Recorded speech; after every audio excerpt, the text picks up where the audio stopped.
All things considered, how have you been doing?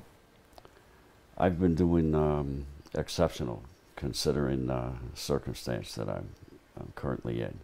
It's a big learning curve to all of a sudden lose total sight, but it is a doable situation, and I'm moving forward and learning every day. No big anxiety, no nightmares. This is trauma. I have not had any difficulties with nightmares or sweats at night. I've been sleeping through the night. Every now and then we'll get a wave of anxiety, think about things that you can't do anymore, or things you may miss. I obviously can't see, so that sometimes gets a little disturbing, and I will get a wave of anxiety, but they get farther and farther apart, and they're not debilitating. A lot of people are going to see this and hear you, and they're going to have their own challenges and perhaps wonder how you're getting through it so well. Is that just your personality, your family, something else, combo? It's a combination, and I've spent a long time solving problems. Currently I have one, and so I'm just trying to figure out how to do this the best that I can. I'm trying to keep as positive of an attitude as I can, and move forward and learn. So, one thing from talking with you that I've taken away is I don't sense a lot of anger on your part. That would be wasted energy, I think, on my part. I have to focus my energy on my family, on how I'm going to function, how I'm going to learn how to be blind, and how to be more independent. I really don't have time for negativity, and so I just focus on going forward. One of the aspects of you that I clung to before any of this happened was how accessible you were to the community. We always talk about police-community relations. You were that before that term even became big. Where did that come from? Well, I guess some of that would be coming from my wife, and the fact that she teaches, and I would go into her class a lot, and I enjoy engaging community, children in particular. I would go read to preschool and read to her kindergarten class, and I just like to engage everyone. It didn't matter how old or how young. Most people, most police officers, when they reach your age, aren't actually on the street anymore, and yet you chose to. Why?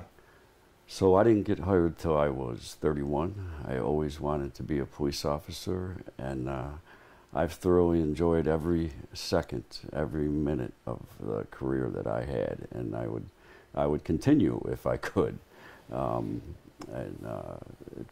I never wanted to be, in charge of the police officers. I wanted to be the one in the car, coming to the house and going to help people if that was possible. And you did that despite knowing the risks. Yes, the risks.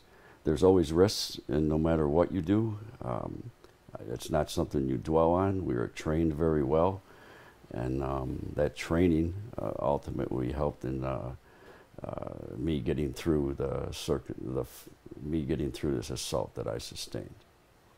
After this happened, you went to seek help, and you walked away knowing that a lot of people who suffer from blindness either gradually develop it or they were born with it. Very rarely does anyone just lose their eyesight like this, making this even more difficult.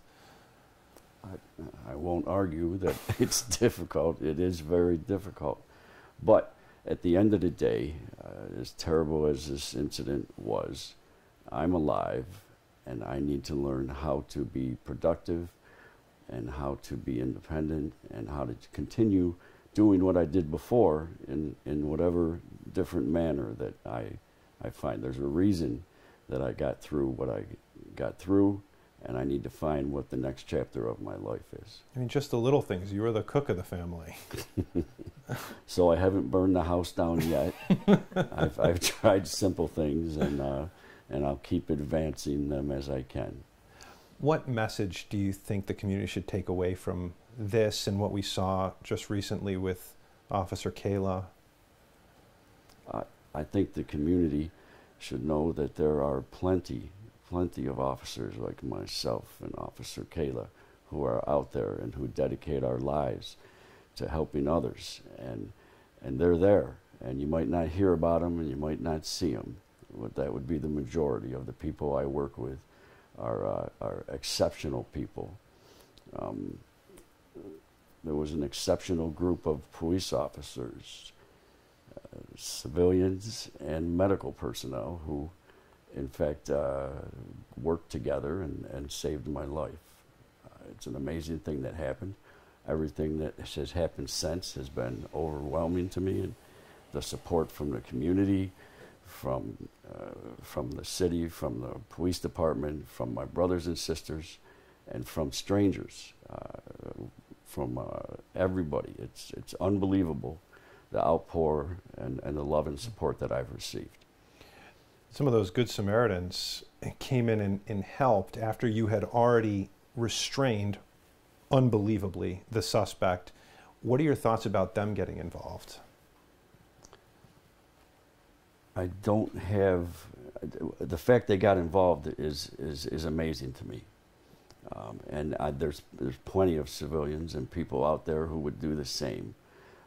I certainly appreciate it, and I appreciate more than I could ever relate to them.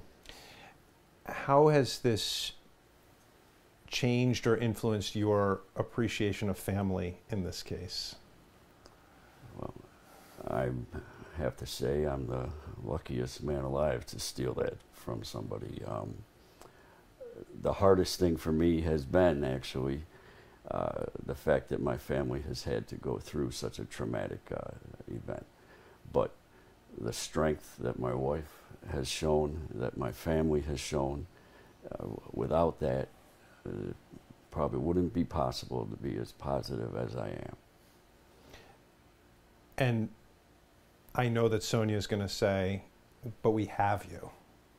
And that isn't the case for some officers when this incident occurs, when this kind of incident occurs. That's true. I worked with with Daryl and Manny, and I'm very lucky that I wasn't added to a list of officers who had passed away. So I will take full advantage of the fact that I am still here, and I will be the best person, or even a better person, than I was before. I believe I'm stronger now than I was before. Do you think you'll have some involvement in the law enforcement community after this? I hope that I will. I'm going to try to be involved the best that I can, and I certainly would want to share what happened to me with new officers that are coming on. It is the best job in the world. I would trade it for nothing.